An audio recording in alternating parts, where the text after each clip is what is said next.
నమస్తే. తెలంగాణ కాంగ్రెస్ లో ఏం జరుగుతున్నది? ఎంపీ సీట్ల కేటాయింపులో కొంత గందరగోళమైన వాతావరణం ఉన్నదా? ఈ సామాజిక సమీకరణాల ఈ చర్చల్లో భాగంగా కొన్ని వర్గాలకు అన్యాయం జరుగుతుందా? బీసీలకు అన్యాయం, మాదిగలకు అన్యాయం, ఇట్లాంటి డిస్కషన్స్ ఎందుకు వస్తున్నాయి మాట్లాడదాం. అండ్ దాంతోపాటు ఇంకొక ఎలిగేషన్ ఉంది, కొన్ని సీట్లు బీజేపీకి ఇచ్చే ప్రయత్నంలో భాగంగా సీట్ల అటు ఇటుగా దాన్ని కదిలించినారు, ఇవ్వాల్సిన వాళ్ళకి ఇవ్వలేదన్న ఇంకొక చర్చ కూడా జరుగుతూ ఉన్నది. దీని మీద మాట్లాడదాం మనం. అద్దంకి దయాకర్ ఉన్నారు, అన్నింటికి ఆయనే. నమస్కారం దయాకర్ గారు. అన్నింటికి మీరే. సో అన్ని ఇంటర్వ్యూలకి లేకపోతే అన్ని డిస్కషన్కి ఎవరైతే చెప్పలేదు, బేసిక్ ఎవరు చెప్పట్లేదు. సో అనిపిస్తలేదా ఎప్పుడు అరే ఎందుకు నేనే మాట్లాడుతున్నాను? ఇక మాట్లాడే బాధ్యత తీసుకోవాలిగా మనం. అంతే, ఏ బాధ్యత లేకపోయినా వాళ్ళు తీసుకోవాలి. ఎందుకంటే స్పోక్స్ పర్సన్ గా సుదీర్ఘ కాలంగా ఉన్నా కొంత ఇప్పుడు ఈ సమయంలో కొంచెం ఖాళీగా ఉన్నది కూడా నేనే కాబట్టి చెప్పాల్సిన అవసరం ఉంటుంది కదా. సో మీరు అందులోటి అంత ఎలక్షన్స్ లో ఉన్నారు, తొందరలో ఇంకా సీరియస్ గా నేను కూడా దొరకా నీకు అంతేనా? సో సమాధానం అనే దానికంటే కూడా మంచి సందర్భాలు కూడా ఉన్నాయి కాబట్టి వాటిని వివరించే ప్రయత్నం చేస్తాయి. ఎందుకంటే అసలే నువ్వు కత్తి పట్టుకుని తిరుగుతున్నావు కాబట్టి. ఇప్పుడు నాకు ఇవాళ పొద్దున కూడా అర్థం కాలే, కడియం శ్రీహరి, కడియం కావ్య వాళ్ళు మళ్ళీ కాంగ్రెస్ లోకి రాబోతున్నారు. ఆల్రెడీ కేసీఆర్ టికెట్ ప్రకటించిండు, ఆ టికెట్ మాకు వద్దుపో అని వాళ్ళు కాంగ్రెస్ లోకి వస్తున్నారు.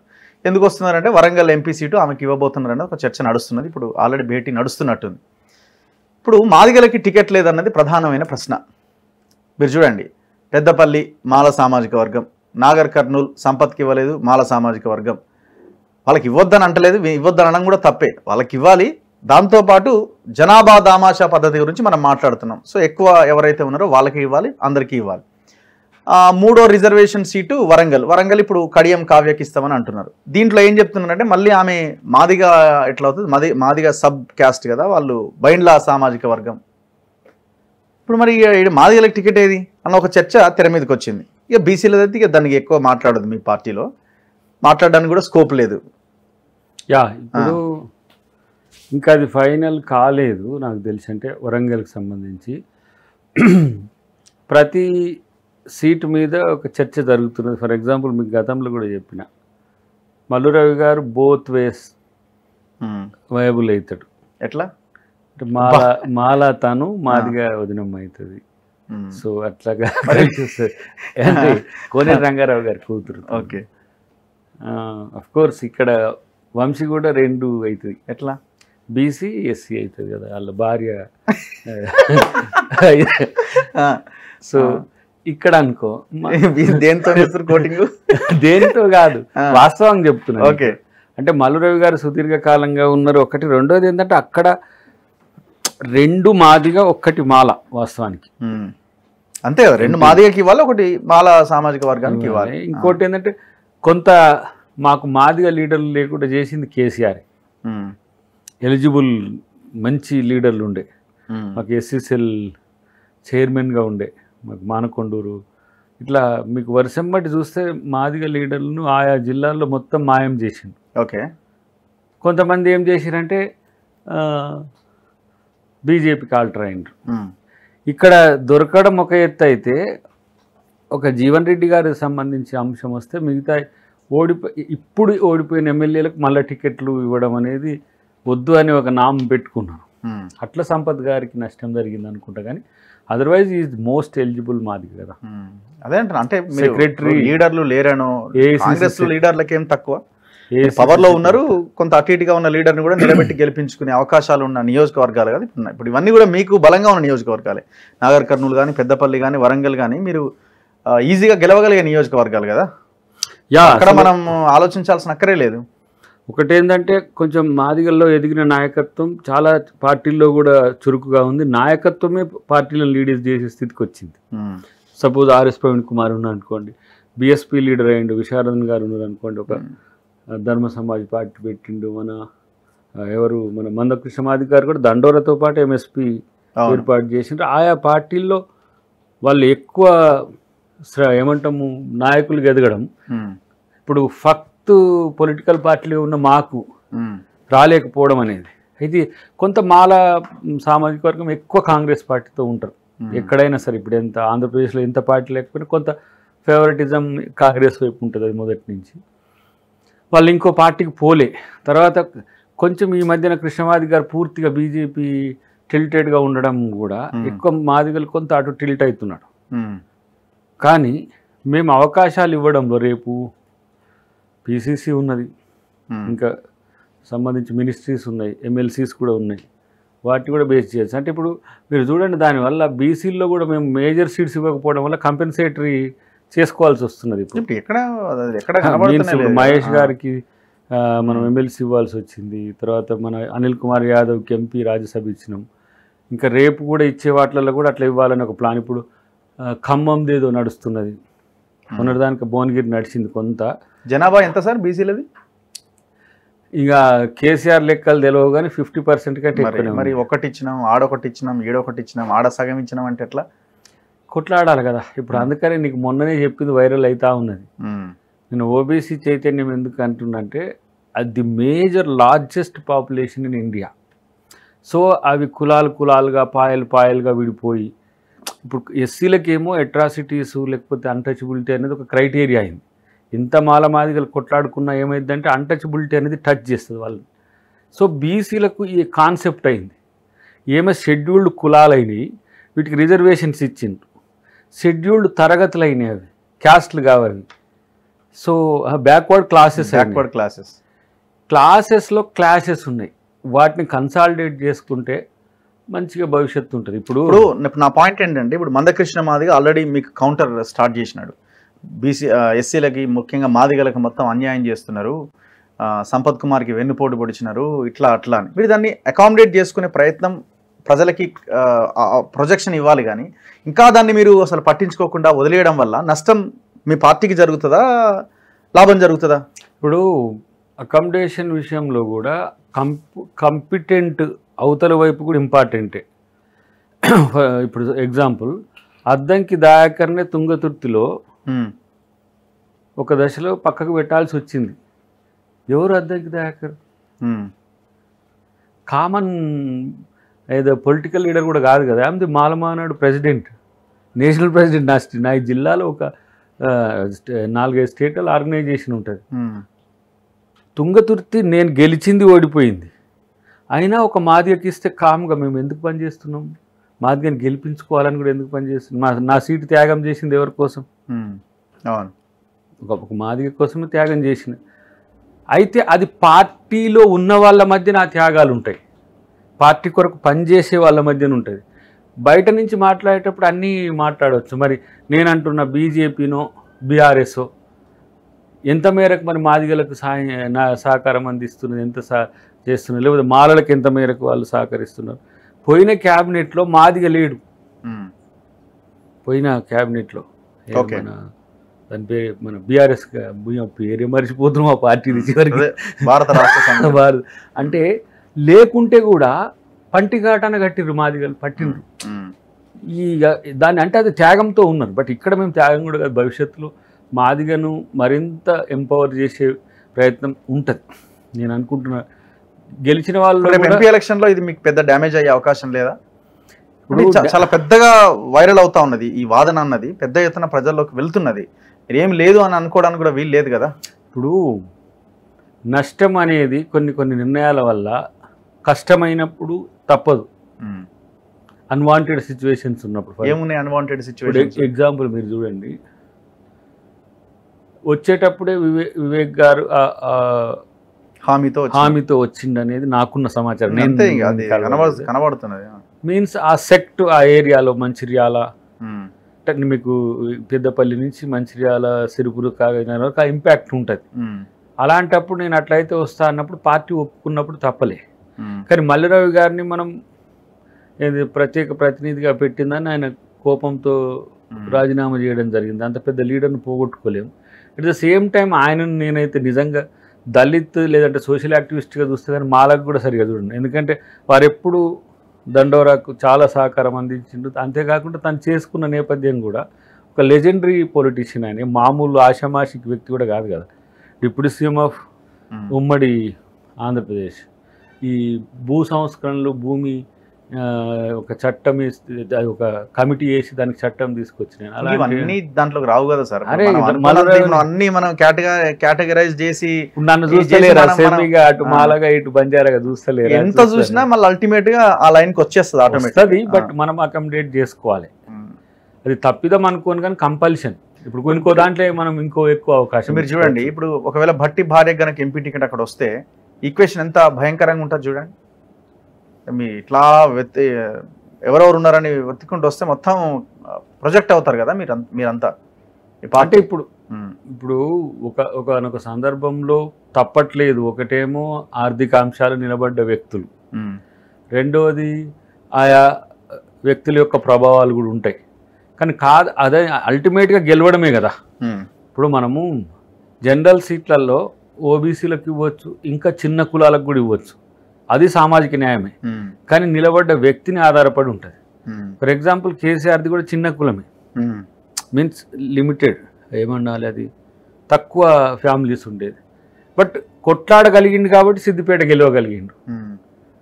సో ఇట్లా కూడా ఎదగొచ్చు అనేది మనం ఏదైతే కింది కులాలు అనుకుంటామో లేకపోతే అనగారిన కులాలు అనుకుంటాం. వాళ్ళు ఇప్పుడు చిందు, డక్కలి, లేకపోతే పిచ్చకుంట్ల, లేకపోతే అసలు పొలిటికల్ గా సర్పంచ్ నేపథ్యం లేదు మరి. అలాంటప్పుడు వాటిని ఎట్లా ఎదిగించాలనేది సామాజిక బాధ్యత తప్పితే రాజకీయ పక్షాలు ఎదిగొచ్చిన చైతన్యాన్ని అందిపుచ్చుకుంటాయి. ఇప్పుడు మాదిగలకి ఈరోజు ఇంత గౌరవం ఎందుకు దక్కుతుందంటే మందకృష్ణ గారు చేయబట్టి, న్యాచురల్గా దండోర ఉద్యమం చేయబట్టి. వర్గీకరణ అనేది పార్ట్ చిన్నది, అది పరిష్కారం అయినా కాకపోయినా మాదిగల అస్తిత్వం పెరిగింది. అంటే పోరాటంతో చైతన్యం అవకాశాలు ఇస్తుంది. సో కొన్ని సీట్లు అసలు బీజేపీ గెలవడానికే ప్రయత్నం చేసేలాగా ఒక 5-6 సీట్లు గతంలో కేసీఆర్ కూడా ఇదే ప్రయత్నం చేసిండు. కేంద్రంతో సంబంధాల కోసం ఒక 4-5 సీట్లు వాళ్ళకు వదిలేసిండని గతంలో వచ్చింది. ఇప్పుడు మీరు కూడా అదే పని చేస్తున్నారన్న ఒక ఎలిగేషన్ని కొంతమంది తెర మీదకి తీసుకొస్తా ఉన్నారు. అందులో భాగంగా టికెట్ల కేటాయింపులో సరైనటువంటి ప్రణాళికాబద్ధంగా టికెట్లు ఇవ్వట్లేదు, వాళ్ళు చాలా అనుకుని టికెట్లు ఇస్తున్నారని అంటున్నారు. ఒక్కొక్క నియోజకవర్గం మనం కంపేర్ చేస్తే ఇక్కడ పట్నం సునీత మహేందర్ రెడ్డిని తీసుకెళ్లి మల్కాజ్గిరిలో ఆమెను పెట్టారు. ఆమెకు అక్కడ ఆ ఏరియాకి అక్కడ సంబంధమే లేదు. రంజిత్ రెడ్డిని అదే చేవెళ్లలో రంజిత్ రెడ్డి కోసం పట్నం సునీత రెడ్డిని మల్కాజ్గిరికి పంపించినారు. నీలం మధుకి ఇక్కడ మెదక్ టికెట్ ఇచ్చినారు. ఇట్లా కొన్ని స్థానాల్లో ఇప్పుడు కరీంనగర్కి తీన్మార్ మల్లన్న అంటున్నారు. అది మంచి మూవే కదా ఒకవేళ కరీంనగర్ తీన్మార్ మల్లన్న అనుకుంటే. కానీ పార్టీ గుర్తుకే ఎక్కువ ప్రాధాన్యత ఉన్నది, ఎవరెక్కడ నిలబడ్డా. రెండవది మీరు 14కు తగ్గే పరిస్థితి లేదు మీరు ఎక్కడ ఏ సీట్ల గురించి చెప్పినా కూడా. ఎందుకంటే వేగంగా పడిపోతున్న బీఆర్ఎస్ గ్రాఫ్ను మీరు గమనిస్తే అది బీజేపీకి కలిసి వచ్చేది ఏం కాదు. వాళ్ళ సంఖ్యలు గుద్దుకున్నట్టుంది. కానీ బీజేపీ కూడా అంతే వేగంగా పడిపోతుంది. వాళ్ళ క్యాండిడేచర్ ఎంత పెద్ద లీడర్ అయినా కూడా. నాకైతే ఇప్పుడు చూడండి, నిజామాబాద్ నేను అంటే మనోడు అరవింద్ మీద ఏదో కోపంతో అంటలేను, ఎందుకో నెగిటివ్ వచ్చింది. మీకు స్వయం బాపురావుని తీసేయడం ద్వారా ఆదిలాబాద్ కాంగ్రెస్ ఎడ్జ్ పెరుగుతున్నది. అంటే మేము అనుకుంటున్న స్వయం బాపురావు మీద బేసిక్ గానే వ్యతిరేకత చాలా తీవ్రంగా ఉన్నది అక్కడ. ఆయన క్యాండిడేచర్ ని 4 ఎమ్మెల్యేలు వద్దన్నారు. ఇప్పుడున్న క్యాండిడేట్ ఎవరో నాకు పేరు తెలియదు కానీ ఒక నగేష్ పూర్వం కూడా ఉన్న మిత్రుడే. అయితే అక్కడ బీజేపీకి అంతగా కనిపించట్లేదు. ఇప్పుడు మీరు కరీంనగర్కి వచ్చే వరకు మీకు వినోద్ గారు ఉన్నారు, కానీ బీఆర్ఎస్ ట్రయాంగిల్ ఆడ సంజయ్ గారు ఉన్నారు. సో అక్కడ కూడా పెద్దగా ఏమి వాళ్ళిద్దరికి ఏమి ఎడ్జ్ కనబడట్లేదు. నేను అంటే నా అంచనా ప్రవీణ్ గారు అవుతారా, మల్లన్న గారు అవుతారా, ఇదంతా ఒక ఎత్తు. కానీ కాంగ్రెస్ కాడ గెలిచిన క్యాండిడేట్లు ఉన్నారు, ఎమ్మెల్యేస్, దాంట్లో మంత్రి ఉన్నాడు, ఇట్లా సరే అది వేరు విషయం. వీళ్ళు అఫెన్సివ్గా ఉన్న దాంట్లో మీరు చెప్పండి. ఇప్పుడు మల్కాజ్గిరి ఉన్నది, Malkajgiri BRS and Congress BJP దాంట్లో మీకు ఈటల ఫేస్ కనపడుతుంది. బేస్ ఇంపార్టెంటే కదా. బేస్ మీకు ఎక్కడ బేస్ ఉన్నది? బేస్ ఉన్నదా? ఇప్పుడు మీరు చూడు అక్కడ నేను రేవంత్ నియోజకవర్గం మల్కాజ్గిరి అనడం తప్ప మీకు ఒక ఎమ్మెల్యే సీట్ లేకపోయా. అరే వాళ్ళ సిట్టింగ్ ఎంపీల్లో వాళ్ళు బలహీన పడ్డదంటేనట్టు వాళ్ళే గెలుస్తారట. మా సీఎం అయిండు మా ఎంపీ అయితే బలహీనంగా ఉంటుంది ఎట్లా? అది ఎట్లా? ఆ రీజనింగ్ ఏంది? రెండోది సికింద్రాబాద్ మీకు ఇంత బలంగా కనపడుతున్నది కదా, ఏది మీకు ఎవరికి? కిషన్ రెడ్డి గారికి. ఆయన మంత్రి కూడా ఇక్కడ. ఎందుకు ఒక్కసారి వ్యతిరేకత వచ్చిందో కిషన్ అన్నకు అడగమనండి ఒకసారి. ఎందుకు మల్ల గుల్లాలు పడుతున్నారు? తర్వాత హైదరాబాద్ వాళ్ళు సరే వాళ్ళు ఎంఐఎం వాళ్ళే ఉంటారు అనుకోండి. ఎక్కడ బీజేపీ అఫెన్స్గా నేను గెలుస్తా అని చెప్పగలిగింది? అఫెన్స్ అండి ఎట్లా చూస్తున్నారు మీరు? వాళ్ళు ఆల్రెడీ 17 స్థానాలకి టికెట్లు అనౌన్స్ చేసి వాళ్ళు ప్రచారంలో ఉన్నారు. మీరు ఇంకా టికెట్లు ఎవరెవరికి ఇవ్వాలన్న దాంట్లో డిస్కషన్లు జరుగుతున్నాయి. అఫెన్స్ లో మీరున్నట్ట వాళ్ళు ఉన్నట్ట, మీరు డిఫెన్స్ లో ఉన్నట్ట. ఇప్పుడు వచ్చేటోళ్ళు ఉండే 1:4 ఉండే. ఎట్లా మాది అధికారంలో ఉంటుంది గెలుస్తామనే దాంతో పోటీ ఎక్కువ ఉంటది. అర్థమైంది? వాళ్ళకి ఏముంది కాదు. ఇప్పుడు ఒక మాట అనుకుందా, బీఆర్ఎస్ టికెట్ ఇస్తే మాకు వద్దు కథ వేరే ఉంది. ఇప్పుడు ది మోస్ట్ అయిపోయింది అది. ఇప్పుడు అసలే ప్రభుత్వం మీద వ్యతిరేకత ఉన్నది, అసలు ప్రజలు చీత్కరిస్తున్నారు ఇట్లా అట్లా అన్నట్టు వాళ్ళు టికెటే చీత్కరిస్తున్నారు కదా. అది దేనికి సంకేతం? వాళ్ళని వదిలేయండి, మీరు వాళ్ళని అసలు పరిగణలోకి తీసుకుంటలేదు. వీళ్ళది ఏమున్నది, వీళ్ళది కూడా బీజేపీది ఏమున్నది? ఈడ కొత్తగా బీజేపీకి పోయిన ఎన్నికల కంటే కొత్తగా వచ్చింది ఏమున్నది? ఇప్పుడు వాళ్ళు మాదిగలకు టికెట్లు ఇచ్చినారు, వాళ్ళు బీసీలకి 5 టికెట్లు ఇచ్చినారు. ఇవన్నీ ఈక్వేషన్స్ వాళ్ళకి చెప్పుకోవడానికి ఉంది కదా. సరే వాళ్ళు మిగతాది ఇవన్నీ తర్వాత వాళ్ళది ఫిగర్ కనబడుతున్నదిగా. నేనేమంటున్నా, వాళ్ళని ఇచ్చినామని చెప్పుకోమనండి. రేపు మాకు ఓట్లు వేస్తారు, మేము గెలిచినాక మేము ఆ వర్గాలకు ఎట్లా మేలు చేయాలో మేము చూపిస్తాం. కానీ వాళ్ళు చెప్పుకుంటానికి ఏమున్నది? గెలవని కాడ ఎన్ని చెప్పుకుంటే ఇప్పుడు గెలవని దాన్ని మనోడు ఏమన్నాడు వెనకటికి ఒకసారి, చంద్రబాబు గారు ఒక మాట అన్నాడు, మా పార్టీ గెలిస్తే బీసీలది ముఖ్యమంత్రి అన్నాడు. ఇప్పుడు ఆర్ కృష్ణ ఉండే. అవును, 2014లో నేనే అనుకున్నాను. వచ్చింది 2 మొత్తం మిగిలింది 2 3 ఉన్నారు. కాబట్టి ఇప్పుడు కానిపెళ్ళికి భజంత్రీలు కొట్టినట్టుగా ఇప్పుడు వీళ్ళు కూడా ఏం చేస్తారు? బీజేపీ ఏమిస్తేంది? బంగారు లక్ష్మణ్ గారిని ఒక మాదిగను ఎంత స్థాయి నేతకి ఎదిగిండు. అసలు ఎక్కడ మారుమూలకి సికింద్రాబాద్ ప్రాంతం నుంచి జాతీయ అధ్యక్షుడికి ఎదిగితే మానసిక క్షోభతో చంపేసిండు. ఇంకా వాళ్ళు మాదిగల గురించి మాట్లాడితే ఎట్లుంటది? దయాలు వేదాలు. మందకృష్ణ మాదిగ గారే మాదిగల మా అన్నది వేరు, బీజేపీ వైపు ఉండాలని మా అన్నది వేరు. ఆయన వర్గీకరణ సాధించడానికి మోడీ ఏమైనా చేస్తాడేమనే ఆలోచనతో చేస్తాడు. కానీ బంగారు లక్ష్మణ్ గారు అనేది ఆయన ఇప్పుడు ఉంటే కనిష్టంగా భారత రాష్ట్రపతి అవుతుండే, గరిష్టంగా ప్రధానమంత్రి కూడా అవుతుండే బీజేపీ కాలంలో. ఒక దళితుడు, ఒక సిన్సియర్, నేను ఒక ఇంటలెక్చువల్ దళిత్ నా దృష్టిలో ఆయన. నేను మాదిగా కూడా చూడడానికి ఇష్టపడను. కానీ ఆయన పెరిగిన నేపథ్యం, ఆయన నిర్వహించిన విధానం, ఆఫ్టర్ ఆల్ 1,00,000 రూపాయలు అనేది ఈరోజు ఎవరో ఉండగా ఆయన ఆజ్ తక్. ఇప్పుడు ఏంటిది అది?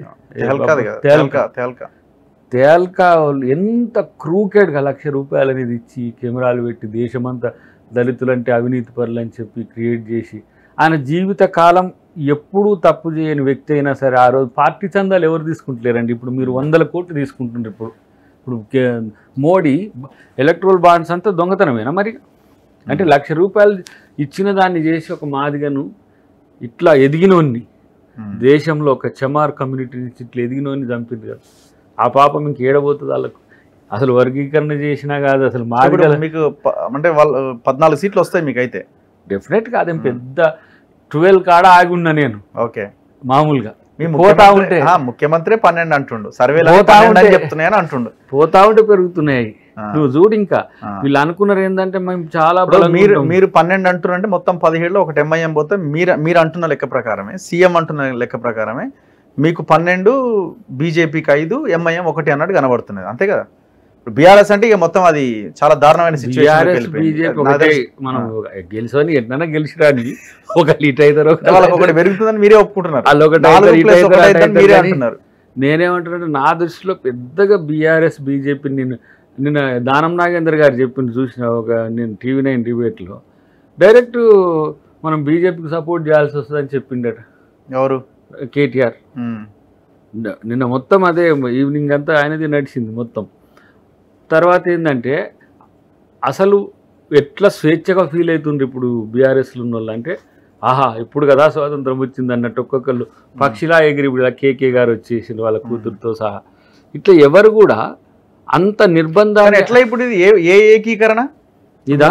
మీది ఏ ఏకీకరణగా చూస్తున్నారు? కేశవరావు వచ్చిండు, కడియం శ్రీహరి వస్తున్నాడు, మొత్తం అంతా దానం నాగేందర్ వచ్చిండు, ఇంకా ఒక 10-15 మంది ఎమ్మెల్యేలు అంటున్నారు. మొత్తం ఎవరి మీదనైతే మీరు ఎలిగేషన్స్ పెట్టినారో అందరినీ మళ్ళీ మీ పార్టీలోకి తెచ్చుకుంటున్నారు. దీన్ని ఏ ఏకీకరణ అనాలా? అవినీతి పరుల ఏకీకరణ లేకపోతే ఏకీకరణ కాదు కానీ బీఆర్ఎస్ లాంటి పార్టీ మనుగడ అనేది ప్రజలకు ఉపయోగం లేదని అంతే. లేకపోతే గెలిచిన వాళ్ళ పిల్లలు ఇప్పుడు ఎందుకు మేయర్గా ఉన్న మన ఎవరు విజయలక్ష్మి గారు ఎందుకు రావాల్సి వస్తున్నది అసలు చెప్పండి? హైదరాబాద్ అనేది ఒక మేజర్ సిటీ, 1.2 ఉన్నది ఎండిపోయింది అంతే. వారు పచ్చగానే ఉన్నారు కదా పవర్తో. పవర్ ఎక్కడ ఉంది? అరే పవర్ అంటే పవర్ మీన్స్ రాజ్యం చేతిలో ఉండాలి. ఇప్పుడు రాజ్యం మీ చేతిలో ఉన్నది, వాళ్ళు ఎంత మేయర్ అయినా ఏమైనా ఏం చేయగలుగుతారు అక్కడ? అట్లేం లేదు. అట్లా అనుకుంటే గతంలో టీఆర్ఎస్ ఏమున్నది ఇక్కడ హైదరాబాద్లో ఏం లేదు కదా. ఇప్పుడు కాంగ్రెసే కదా ఉన్నది. వచ్చినాక మళ్ళీ అంత కవర్ చేసుకోలే, 100కు 100 150కు 100 గెలవలే వాళ్ళు. మళ్ళీ అటో ఇటో చేసి మళ్ళీ 75 ఏమో 80 గెలిచి మళ్ళీ రాలే. ఎట్లా మొత్తం పార్టీని విలీనమా? టోటల్ బీఆర్ఎస్ ఎల్పీ విలీనం చేస్తారా? మాకెందుకు వాసాది. ఇప్పుడు మా వాళ్ళు గర్వాపసి లెక్క వస్తున్నారు అంతే. కొంతమంది పాత కాంగ్రెస్ ఛాయలు ఉన్న వాళ్ళు ఇప్పుడు ఫర్ ఎగ్జాంపుల్ డిఎస్ గారిని రానియలేదు. డిఎస్ గారు నా చావులో నా మీద కాంగ్రెస్ జెండా ఉండాలని కోరుకున్నాడు. అట్లనే ఇప్పుడు కేకే గారు కూడా నేను కాంగ్రెస్తో చనిపోవాలనుకుంటున్నాను. వద్దులేండి బాబు మీరు ఎందుకు అది వాస్తవం కాదా? వింటుంటే ఒక రకమైన ఫీలింగ్ వచ్చేస్తుంది.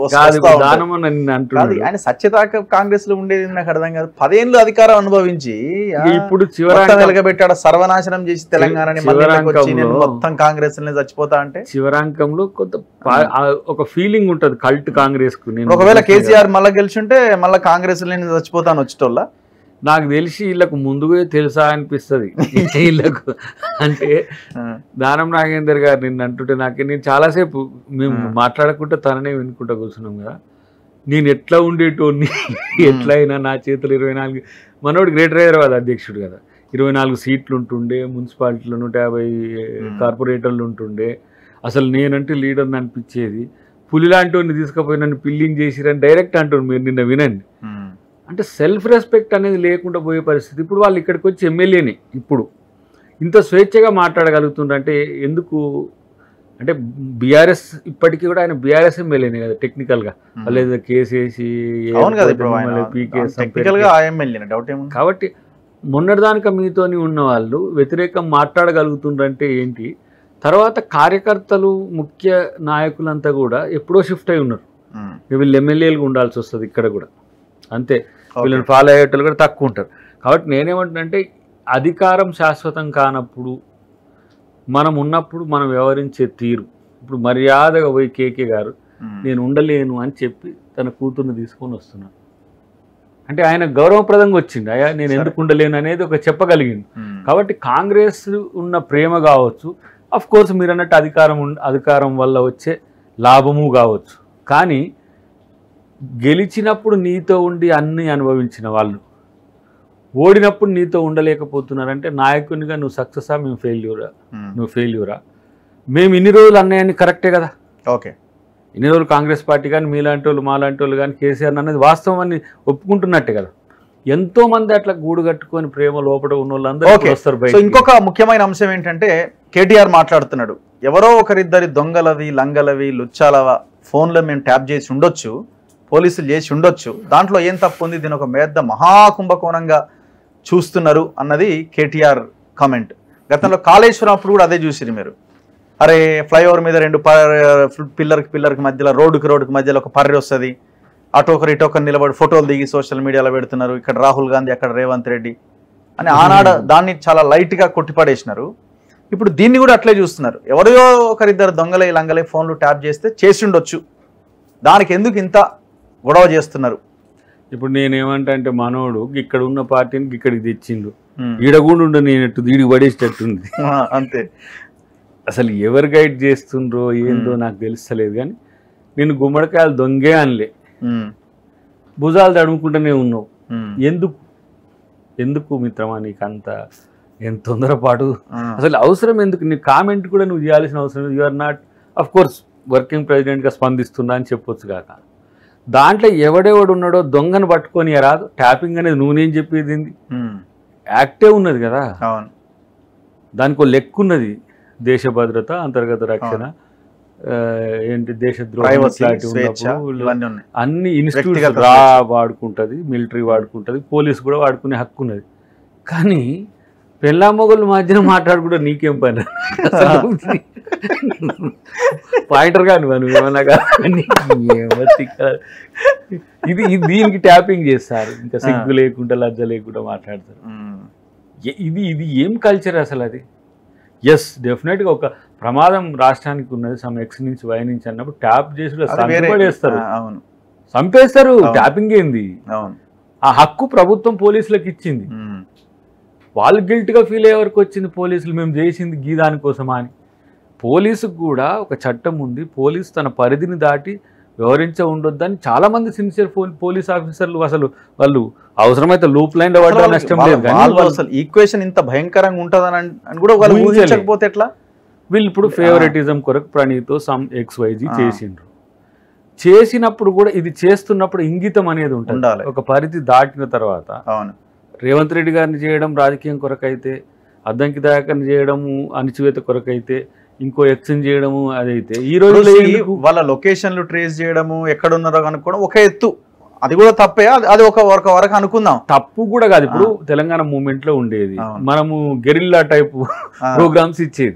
ఇప్పుడు మిలియన్ మార్చి ఇచ్చినాం, అది అసలు కేసీఆర్ మైండే కాదు. అది కోదండరామ్ గారితో పాటు కొందరం కలిసి ఏంటంటే కొంత ప్రభుత్వం మీద ప్రెషరైజ్డ్ ప్రోగ్రామ్ ఉండాలి, ఆ తెహరీర్ స్క్వేర్ ఇన్స్పిరేషన్తో ఇచ్చినాం. కానీ కిరణ్ కుమార్ గారు ఏం చేసిండ్రు, వీళ్ళు ఇట్లా ఇస్తే లక్షల మంది తెలంగాణలో వచ్చి మొత్తం హైదరాబాద్లో ఉంటారు, పెద్ద సమస్య అవుతుంది, నగర జీవనం స్తంభించడం కాదు అసలు ల్యాండ్ ఆర్డర్ ఇష్యూ అయిపోతుంది అనేది ఆయన ఆలోచన. దాన్ని అణిచివేయడానికి ఒక ప్రయత్నం చేశారు. దానికి మనం వివిధ రూపాల్లో ఒక తుపాకులు కత్తులు కొడవలు లేవు తప్పితే గెరిల్లా టైప్ వారే. అది బుప్పేట దాడి ఎట్లా ఏ విధంగా మనం ట్యాంక్ బండును ముద్దాడాలి, దాన్ని మనం పాజిటివ్గా తీసుకున్నది ఏంటంటే ట్యాంక్ బండు నేలను ముద్దాడాలని ఇచ్చినాం. ఎవరు ఎక్కడెక్కడి నుంచో 20 కిలోమీటర్ల నుంచి 30 హైదరాబాదీస్ బస్తీలో మన చింతల్ బస్తీ పూల్బాగ్ ఇల్లంతా అరే మన హైదరాబాద్లో మన ట్యాంక్ బండ్ మనం ఎక్కుతుంటే అదొక సెల్ఫ్ రెస్పెక్ట్ మూమెంట్ అయింది. దాని కొరకు వాళ్ళు దాన్ని సబటైజ్ చేయడానికి వాడిండ్రు. ఆఫ్ కోర్స్ కేసులు పెట్టిండ్రు, ఫోన్లు ట్యాప్ అవుతున్నాయని తెలుసు. నేనైతే పాపం ఎవరో నాకు ఆ ఎస్ఐ తెలియదు కానీ ఆయన మీద చాలా సీరియస్గా అంటే వాళ్ళు దాన్ని కూడా ఫీల్ అయిపోయింది. అసలు ఆయన ఏంది సార్ ఇది, మేము డ్యూటీ చేస్తున్నాం అయిందా, మీరు ఇట్లా ఎందుకు మమ్మల్ని అంటున్నారని ఫీల్ అయ్యి దిగి కారు మధ్యన ఆపి దిగి వెళ్ళిపోయింది ఎస్ఐ, నన్ను అరెస్ట్ చేసిన ఆయన. He's also one of the Telangana అనుకో. బట్ అంటే వాళ్ళకి ఏమనిపించిందంటే మేము ఇంత దిగజారి చేయాలన్నా, ఇప్పుడు ఈ లీడర్లతో మేము ఇట్లా తిట్లు పడుతున్నాం, నేను అనుకుంటా కొట్టింది అనుకుంటా ఫీల్ అయ్యిండు. నన్ను తిరిగి కొట్టలేకపోయిండు, ఏమనలేకపోయిండు, నడి రోడ్డు మీద బండి ఆపి నన్ను దింపేయండి అని చెప్పి ఈయన వెళ్ళిపోయింది. అంత సెల్ఫ్ రెస్పెక్ట్ ఉన్న పోలీసు ఉన్నారు, వాళ్ళతో నువ్వు చేయించింది ఏంది? హీరోయిన్ల మధ్యన సంభాషణ, లేకపోతే వాని పెళ్ళాంతో వీడేం మాట్లాడుతుండు, వీని పెళ్ళాంతో వాడేం మాట్లాడుతుండు. ఇది దేశ రక్షణ? సొంత ఇంటోళ్ళే వాని భారీ వీని భారీ ఓడుకోట్ ట్యాప్ చేసుకుంటారు. దీన్ని మళ్ళా ట్యాపింగ్ మీదకి డైవర్ట్ చేస్తుండ్రు వీళ్ళు అంటే వదిలేద్దామా? ఇప్పుడు ఫర్ ఎగ్జాంపుల్ పర్రె ఇటుని ఎలా వాసింది, బర్రె ఇటు వాసింది అని చెప్తారు కదా. నీళ్లు పెడితే కొట్టుకపోయే ప్రాజెక్ట్ కట్టింది మీరు, ఖచ్చితంగా ఇప్పుడు ఫుల్ ట్యాంక్ మీరు నింపండి మేడిగడ్డ, ఉండదు. మరి కథమే బ్రిడ్జి కూలితే కూలింది, కింద జనమేం కావాలి? అంటే జనాన్ని కూడా చంపేస్తారా? ఇప్పుడు 4 లక్షల ఎకరాలు మునిగింది కాళేశ్వరం గతంలో బ్యాక్ వాటర్తోని. అది ఇట్లా నోరు మూసుకొని అసలు ఎవరికి చెప్పుకోకుండా ముంపు అనేది మంచిర్యాలకు బ్యాక్ వాటర్కి వచ్చింది, మంచిర్యాల నగరానికి వచ్చింది. మంచిర్యాల, చెన్నూరు వాళ్ళు ఒక వారం 10 రోజులు బయటికి వెళ్ళలేక మా సెక్రటరీ ఉంటాడు పురుషోత్తం అని, ఏంటంటే మేము నడి మధ్యన ఉన్నామన్నా బయటికి రాలేము, వారం రోజుల తర్వాత వస్తామని. ఇది ఎక్కడుంటుండే? లోతట్టు ప్రాంతాల్లో గోదావరి తీరాన్ని ఉంటుండేది. ఇది ఇక్కడికి వచ్చింది. ఎందుకు వచ్చింది? పోనీ దీంతో ఏమైందంటే ఏమి కాలే, కూలే 3 పిట్టి గోడలు, వీటికి పెద్ద ప్రాజెక్ట్ అని బిల్డప్ ఇస్తారు. నా పాయింట్ ఏంటంటే అసలు ఇట్లాంటి ఆలోచనలు ఎందుకు వీళ్ళకి వచ్చినాయని, అంటే వాళ్ళ హీరోయిన్ల ఫోన్లు ట్యాప్ చేయాలేంది, చేసుడేంది, సొంత ఇంట్లో ఉన్న బావదో బామ్మార్దిదో తమ్ముందో అన్నదో వాళ్ళ భార్యల ఫోన్లు వినడం ఏంది? వెనకటికి ఒకటి ఉండే రాగు నవ్వకు నువ్వు కానీ 23వ పులకేశ 24 ఏదో ఉంటదిగా. అంటే వాళ్ళకి ఇది తోస్తే ఇది ఇట్లనే పిచ్చోడు. ఇప్పుడు ఆ మనోడు కూడా పిచ్చోన్ లెక్క ఉంటాడు తుగ్లక్, కానీ తెలివి కల్లోడే. కానీ జరుగుతున్న పరిణామాల్లో వచ్చే సమస్యల్ని తెలుసుకోలే వీళ్ళు. మనం ఇగో ప్రాజెక్ట్ కడుతున్నాం, లేకపోతే ఇగో ఈ ట్యాపింగ్ చేస్తున్నాం, ఏ ప్రయోజనం కొరకు చేయాలి? నీ ప్రభుత్వాన్ని కాపాడుకోవడానికి చేసే పని అయితే ఓకే, కానీ మేం ముందుకు పోకుండా చేసే పని ఎక్కడిది? రేవంత్ రెడ్డి గారు ఎవరితో కలుస్తున్నాడు, ఎవరితో మాట్లాడుతున్నాడు? రేవంత్ రెడ్డి గారు కలుస్తున్న ఇంకో ఎక్స్టెంట్ కి వెళ్ళింది కదా అంటున్నాను నేను. అది కూడా వదిలేసి రాజకీయాలు కూడా వదిలేండి. ఎందుకు అంటున్నా, ప్రజాస్వామ్యంలో నా స్వేచ్ఛ నాకుంది. రాజకీయ నాయకుడైన రేవంత్ రెడ్డి గారు ఫోన్ ట్యాపింగ్ చేయాలి, ఇజ్రాయెల్ నుంచి డబ్బులు పెట్టి అక్కడి నుంచి తెచ్చి ఓర్ నాయన. అసలు నేను అంటున్నా ఒక మాట, ప్రభుత్వం పరిపాలన అనేది పక్కన పెట్టేసి రాజరికం ప్రాక్టీస్ చేసి ఉండాలి. మనం చేసింది చట్టం, మనం చెప్పింది చట్టం, మనం ఏది చెప్తే అది నడవాల్సిందే అనేది వచ్చింది కాబట్టి ప్రజలకు వ్యతిరేకత వచ్చింది. వాళ్ళు చేసే పనుల్లో పిచ్చి అని నేను అందుకనే కేటీఆర్ను నేను అంత అంటే క్రూకెడ్గా విమర్శించడానికి నాకు లేదు, కానీ తను స్పందిస్తున్న తీరు ప్రాపర్గా లేదు. ఇప్పుడు జరగనియండి, ఎవరు అక్రమాలు చేస్తే వాళ్ళకి శిక్ష పడుతుంది అనడం అనేది డెమోక్రటిక్ స్టేట్మెంట్. అది వీకలేరు, ఇది వీకలేరు అంటే ఎవడు వీక్ పడేస్తాడు?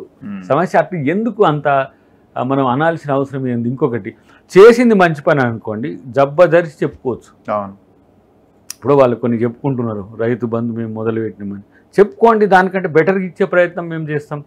మీరు అంటున్నారు అదేంది మేము పెన్షన్ మేము 4,000కు పెంచినామని. పోనీ ముసలోళ్ళకి కొంత మంచి చేదోడు వాదోడు కూడా దాన్ని మేము అమలు చేసే ప్రయత్నం చేస్తాం. మీరు మంచి చేసినట్టు మిమ్మల్ని ఏమి తిడతలేమి, కానీ గీ దొంగతనాలు ఎందుకు?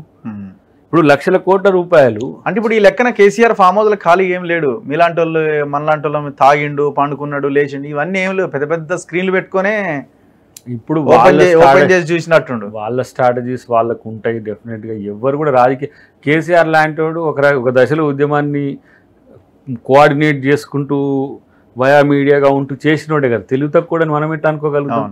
కానీ పరిపాలనా సామర్థ్యం ముఖ్యం. పరిపాలన ప్రేమతో ఉండాలి. ప్రజల్ని ప్రేమిస్తేనే పరిపాలన యొక్క అర్థం తెలుస్తుంది. ఇప్పుడు అశోకుడు 2300 ఏళ్ళ క్రితం ఉన్న రాజు ఇప్పటికి చర్చల్లో ఎందుకుంటాడు? మీన్స్ దాని మనసుతో చేయడం అనేది. ఇప్పుడు మా అయ్య బాగుండే మాకు పెన్షన్లు ఇచ్చిందని ఒక ముసలోళ్ళు అంటుంటారు. నువ్వు మంచి పని చేసిందని ఎవడు వద్దంటాడు? లేదు తెలంగాణ తెచ్చిందా అంటే నువ్వు క్రియాశీలకంగా నువ్వు వద్దంటాడు ఎవడు? కేసీఆర్ అనే చిత్రపటాన్ని తీసి పక్కన పెడతారా? నువ్వు జయశంకర్ సార్ని పక్కన పెట్టొచ్చు కాక. ఒక రకంగా తెలంగాణ జాతిపిత అని అనుకోగల ఒక ఫేస్ ఎవరైనా ఉందంటే తెలంగాణలో ఒక సాక్రిఫైయర్ అంటే ది గ్రేటెస్ట్ సాక్రిఫైయర్ మన జయశంకర్ సార్. అంతకంటే ముందు జనార్దన్ రావు గారు కూడా ఉండే, కాళోజీ గారు, కొండ లక్ష్మణ్ బాబు గారు, వీళ్ళు ఒక తరహా. బట్ అలాంటి వ్యక్తుల్నే మర్చిపోయేటట్టు చేసినావు. సరే నువ్వు తెలంగాణ జాతిపిత ఏమైదో, కానీ ఇప్పుడు ఈ తాగుతుంటే ఈ మరక ఎందుకు వస్తున్నది? నా పాయింట్ ఏంటంటే ఈ విచారణ ఎక్కడ దాకా వెళ్తుంది? ఎందుకంటే ఇప్పుడు ఓపెన్గా కనిపిస్తున్నది పాత్రధారులు చేసిన వాళ్ళు, పోలీసులు, ఈ వ్యవస్థ అంతా చేసింది, చేయించిన వాళ్ళే కదా మెయిన్. అంతే. ఇప్పుడు ప్రణీత్ రావు ఎందుకు చేసిండు? ఆయన చేయమని నేను చేసిన, చేయకపోతే నీ ఉద్యోగం ఉండదు, లేకపోతే ఇంకోటి ఉండదు. కొంత ఇంకా ఎక్స్ట్రీమ్గా ఆలోచించి నాకు ఆయన అది ఇస్తానడు ఇది ఇస్తానడు అని కూడా చేయొచ్చు. కానీ అల్టిమేట్గా చెప్పినోడిదే ఇక్కడ ఇది. అంటే ఇది ఈ లెక్కన మొత్తం అరెస్ట్ కావాలా? మరి ఆ ప్రయత్నం కాంగ్రెస్ చేస్తుందా? ఇప్పుడు లయబిలిటీ అనేది ఎప్పుడు కూడా ప్రిన్సిపల్ సబార్డినేట్ అంటే ఇంత కొద్ది ఇంటర్నల్గా పోతే ప్రిన్సిపల్ చెప్పిందే సబార్డినేట్ కోఆర్డినేట్ చేస్తాడు, అది ఎగ్జిక్యూట్ చేస్తాడు. మైండ్ ఎవరిది? మైండ్కే టాపెస్ట్ ప్రయారిటీ ఉంటుంది. అదే ముద్దాయి, లేకపోతే అదే నిందితుడు, ఆయనే మేజర్ అవుతాడు. కొంత చేయమన్న దాన్ని ఇంకో తీరుగా చేస్తే విసేరియస్ లయబిలిటీ ఏదో సంథింగ్ అంటారు. అంటే నిన్ను ఇట్లా చేయమని చెప్పిన కానీ నువ్వు ఇంకో తీరుగా చేసినావు, అప్పుడు ఈయన అవుతాడు. ఓకే. కానీ పోలీసులు నేనంట ప్రణీత్ రావు అయినా, ఎక్స్ అయినా, వై అయినా, లేకపోతే ప్రభాకర్ రావు అయినా, వాళ్ళకేం స్పెషల్ ఇంట్రెస్ట్ ఉంటుంది? బాస్ చెప్పినట్టు చేయడం తప్ప. ఇప్పుడు మనం అధికారంలో ఉన్నాం, మనకు డీజీపీ ఉన్నాడు, మనకు సిపిలు ఉన్నారు, మనకు ఎస్పీలు ఉన్నారు. వాళ్ళ సెల్ ఫోన్ డిసిషన్స్లో అకార్డింగ్ టు లా తీసుకుంటారు. If there is any law and order issue అయినప్పుడు డైరెక్షన్స్ ఫ్రమ్ హోమ్ మినిస్టర్ ఉంటుంది, లేదంటే సీఎం ఉంటుంది. వాళ్ళ సూచనల మేరకు చేస్తారు తప్పితే వాళ్ళకు సొంతంగా ఏంటిది? మనం పనిస్తే సక్రమంగా చేసి మంచి పేరు తెచ్చుకునే ఆఫీసర్స్ తప్పితే ఇంకోటి ఏముంటుంది? ఆ క్రమంలో ఎవరు ఈయన గైడ్ చేసిండ్రు, ఎవరు ఇట్లాంటి వాళ్ళని ప్రొవోక్ చేసిండ్రు అనేది ఇప్పుడు రేపు ఉండే పరిస్థితి ఉంటుంది. కానీ డెఫినెట్గా ఎవరు తప్పు చేస్తే వాళ్ళ మీద చర్యలు ఉంటాయి. కాకపోతే ఇప్పుడు తప్పు చేస్తే కూడా చర్యలు ఉంటాయి అని అంటే ఇది కక్ష సాధింపు చర్య అనే కాడికి వచ్చింది. అట్లా ఎందుకు ఉంటుంది? అందుకని ఇప్పుడు కవితను అరెస్ట్ చేసి ఏమైనా పెద్ద ఊర్లు ఏమైనా కదులుతున్నాయా? అంటే ఊరికి తెలంగాణ ఆత్మగౌరవం సమస్య అయిపోయాయి. కానీ నేనేమంటే కవిత గారి విషయంలో షీఈస్ ది సఫరర్. ఇప్పుడు తండ్రికే లేదు బాధ. అవును, తండ్రికే లేదు. నేను ఇన్నిసార్లు అంటున్నా, ఎవరు నాకు సమాధానం చెప్పట్లేదు. భారత రాష్ట్ర సమితి కవిత బాధితురాలు ఇప్పుడు. తెలంగాణ ఉద్యమకారుని బిడ్డ, సొంత ఇష్టమైన కూతురు. అవును, ఆఫ్ కోర్స్ మూమెంట్లో మేమందరం కలిసి పనిచేసిన తను ఎప్పుడు డాడీ ఆజ్ఞలే పాటించింది ఎక్కువ. అంతే. వీళ్ళిద్దరు కేటీఆర్ గారైనా కవిత గారైనా డాడ్ మాట జవదాటరు, మీరు ఎంత చెప్పని ఏమైనా కానీ. కానీ అలాంటిది సమస్యల్లో ఉంటే కనీస స్పందన లేదు.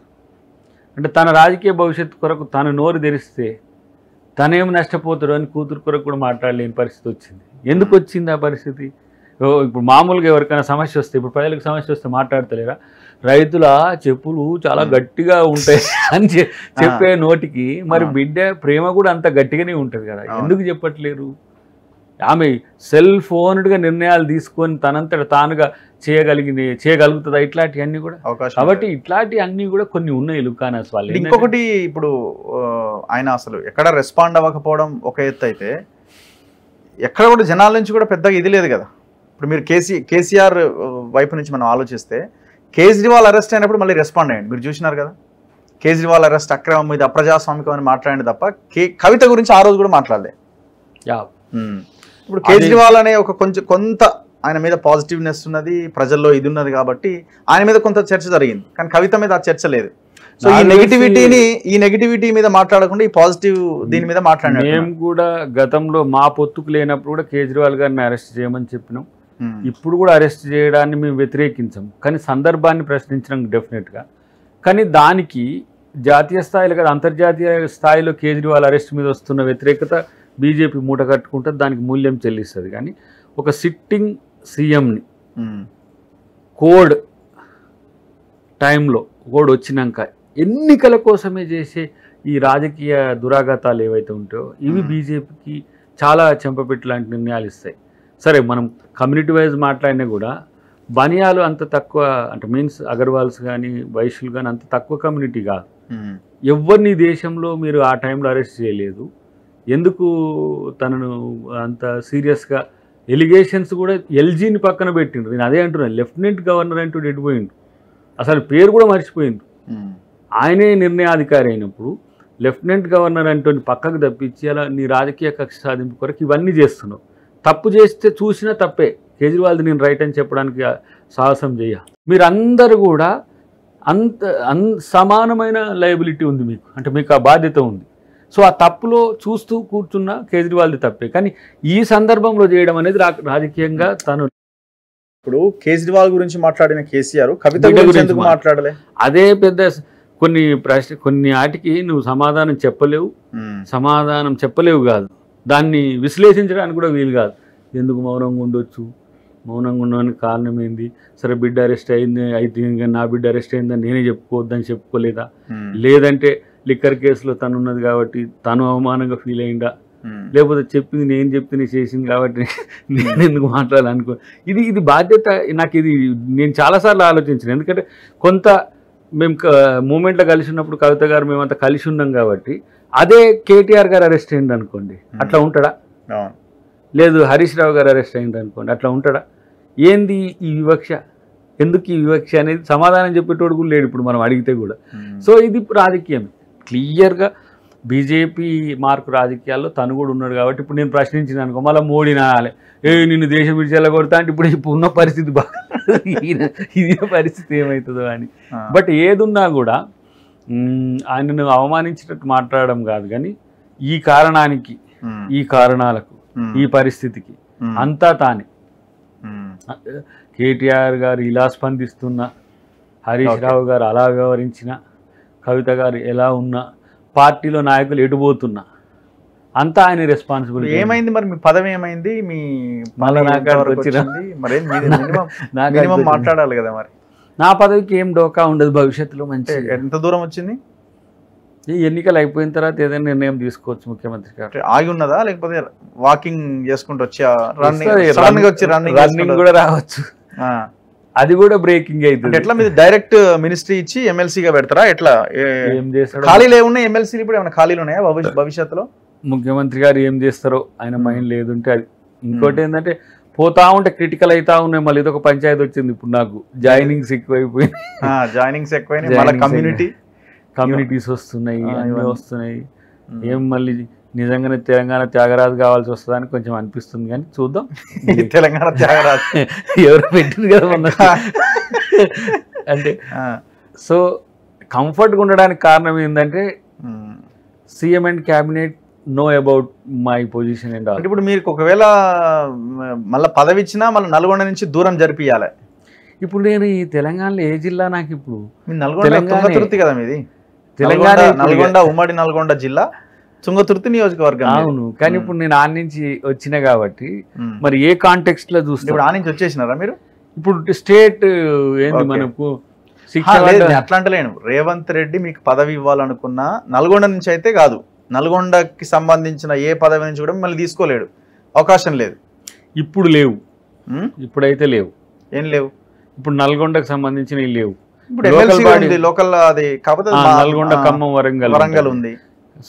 చూడాలి అది ఎట్లా ఉంటుంది అంటే కంటెస్ట్ కానీయర్ అంటున్నాను. ఇప్పుడు మీ మిత్రులు కానిచ్చే అవకాశం లేదు. మీ జాన్ జబ్బాల్ జిగిరీలు ఉన్నారు కదా, మీ బ్రదర్స్, వాళ్ళు ఆల్వేస్ లవబుల్ పర్సన్స్. ఇంకా పోను నేను చెప్పినాగా ఎప్పుడన్నా మేము అందరం కలిసి తిరిగే ఫోటో చూసి అప్పుడు గులాబీలో మీరు లవబుల్ అంటే ఆ గులాబీలో కింద ముళ్ళు ఒకటే గుచ్చుకపోతుంది కదా, అది ముళ్ళు అయిపోయింది కదా, ఇంకా షార్ప్ అయినది, ఇంకా షార్ప్ అయిపోయింది, అది అయిపోయింది. ఉండదు, ఇంకేం ఉండదు. రేవంత్ అంటారట అది ఒక్కటి వదిలి దయాకర్ది ఎందుకు మీకు, ఆ దయాకర్ది ఒక్కటి వదిలేసి మిగతాది ఏమైనా మాట్లాడండి, మీకు ఏమి ప్రాబ్లం ఉందా రాఘు? నిజంగా కూడా ఉంటది, అంతేముంటది. నేను ఒకటి అనుకున్నా ఏంటంటే తుంగతుర్తి నుంచి షిఫ్ట్ అయ్యేటప్పుడు ఎక్కడ అకామిడేట్ చేయడానికి అవకాశం ఉంటుంది అనుకున్నప్పుడు ఎమ్మెల్సీస్ అనుకున్నాం. ఎమ్మెల్సీస్ పోవడం వల్ల ఈ సందిగ్ధత వచ్చింది నీకు. ఎమ్మెల్సీస్ 2025కి 4 to 5 ఉన్నాయి అనుకుంటా, అంతే. ఈ అయిపోయినాయి, గవర్నర్ ఎమ్మెల్సీస్ కూడా ఇద్దరికి అయినాయి, మళ్ళీ ఈ ప్రాబ్లంలు ఉన్నాయి. సో ఉండేది అదొక్కటి. కానీ దానికి ఒకవేళ మళ్ళీ నాకు కరీంనగర్ ఇట్లాంటివి ఏమైనా అకామిడేట్ చేయకపోతే మళ్ళీ తన పూర్వాంకం అదే కదా.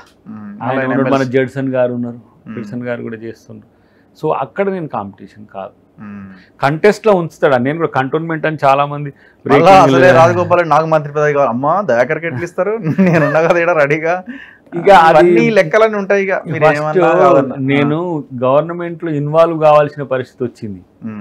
ఎందుకంటే నేను ఒక్కరిని ఐసోలేట్ అయ్యేసరికి అందరు టార్గెట్ నా మీదనే అయింది. ఎట్లా ఉందంటే నేను ఒక్కరిని నడిచిపోతుంటే అందరు నాకాయ చూసినట్టున్నది. ఇప్పుడు అరే ఎన్ని చేస్తారు దయాకర్ని ఏం చేస్తలేరు అనేది కొంత సమాధానం చెప్పలేకపోతున్నాం. అన్నిటికంటే ఎక్కువ ఏంటంటే టాప్లో ఉండే లీడర్ కాస్త ఎందుకు అవాయిడ్ అవుతుందనే దానికి నేను సమాధానం చెప్పలేకపోతున్నాను. సరే మీరేం చేయలేరు, ఎందుకంటే డెసిషన్ వాళ్ళు తీసుకోవాలి అల్టిమేట్గా. ఎందుకంటే రేవంత్ మీలాంటి వాళ్ళని దూరం పెట్టడం కూడా ఆయన ఫెయిల్యూర్ చూడాలి కదా. దూరం ఆయన ఫెయిల్యూర్ కదా ఇది. ఫెయిల్యూర్ అనే దానికి సీఎం కాకముందు ఒక లీడర్ గా ఉన్నప్పుడు నిర్ణయాలు తీసుకోవడంలో కొంత ఇబ్బంది ఉండొచ్చు. వన్స్ సీఎం అయిన తర్వాత, ముఖ్యమంత్రి అయిన తర్వాత కూడా ఒక్కరిని అకామిడేట్ చేయలేకపోవడం అన్నది నా ఒక్కరిని అకామిడేట్ చేస్తలేడంటే ఒక స్పెషల్ కదా, నేను స్పెషల్ పీస్ కదా, డెఫినెట్ గా నా మీద స్పెషల్ కాన్సన్ట్రేషన్ ఉంటుంది. నేను ఏ విధంగా ప్రభుత్వానికి, ముఖ్యమంత్రి గారికి సహాయపడగలను అనే కోణం నుంచి నేను ఉంటా కాబట్టి నా వల్ల ప్రమాదం ఉండదు, నా వల్ల సమస్య రాదు. నేను దీన్ని ఈ జంక్చర్ని ఎంత పెయిన్ఫుల్గానైనా నేను ఈజీగా చేయగలను తనకు. కాబట్టి దయాకర్తో ప్రమాదం లేదని కూల్గా ఉంటాడు. వేరే కొంత ప్రాబ్లమాటిక్ ఇష్యూస్ ఉన్నాయనుకోండి, నేనేమనుకుంటున్నా, నా ఉద్దేశం అయితే ఇప్పుడు ప్రభుత్వం వచ్చింది, నాకు పవర్ ఇవ్వడం అనేది వాళ్ళకేం పెద్ద సమస్య కాదు. మీరు అన్నట్టుగా ఎవరైనా అడ్డుకునే వాళ్ళు ఉన్నారనుకోండి, వాళ్ళని కూడా సాటిస్ఫై చేయడానికి సమయం ఉందిగా వారికి. దాదాపు నేను అనుకుంటున్నా 3 నెలలే కదా, ఇంకో 2-3 నెలలు ఇంకా ఫ్రీలాన్స్ అవుతారు అందరు. ఇంకేంది పవర్ ఎంజాయ్ చేసినాక.